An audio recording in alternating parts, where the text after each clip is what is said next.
inzara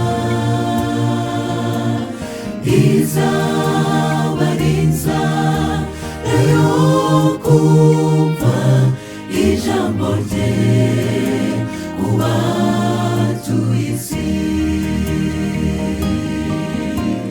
Bazava hirya bajye no hino bashaka ijambo ry'Uwiteka be kuribona. Abinagiye imitima nabo uwo munsi bazawurokoka. Abamumenye bakizera ijambo rye bazakomezwa n'ijambo ry'Uhoraho, azabaha ubugingo nyir'ibihe. Yesu bazagana inyenyeri uwo munsi. Ubwiza bw'Imana buzatamirizwa kuri abo bose bashikamye mu byizerwa. Haza umunsi ibya kera bizaba amateka, tuzibanira n'Umwana w'Intama.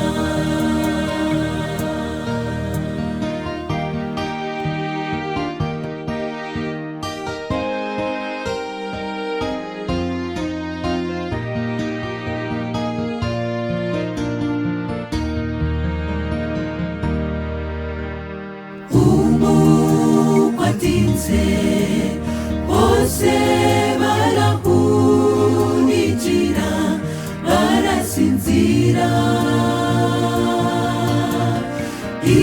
Igicuku kinishe bumva urusaku ngo dore umukwe araje.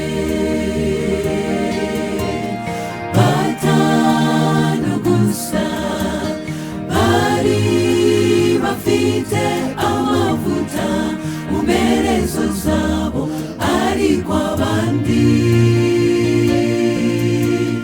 batanu ntibishiranye n'umuko. Uwo munsi urugi rwarakinzwe. Abamumenye bakizera ijambo rye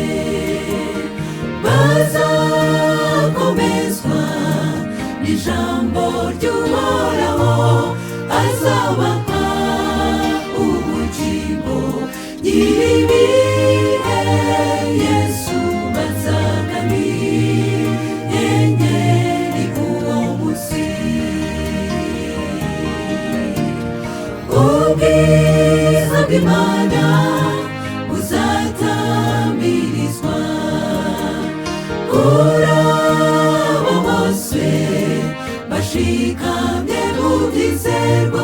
Haza umunsi ibya kera bizaba amateka, tuzibanira n'Umwana w'Intama.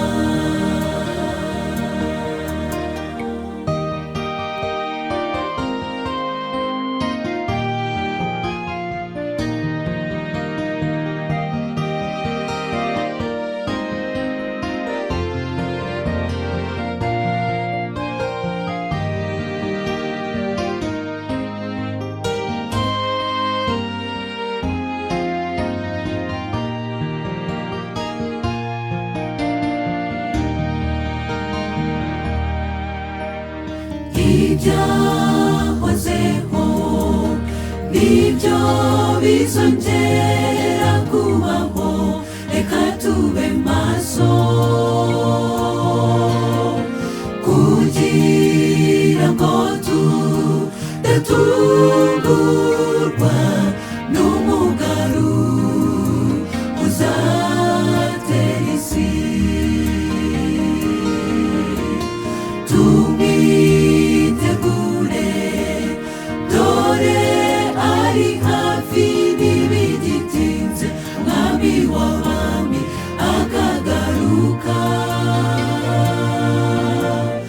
ijambo ry'Imana rihoraho rituyobore muri uru rugendo.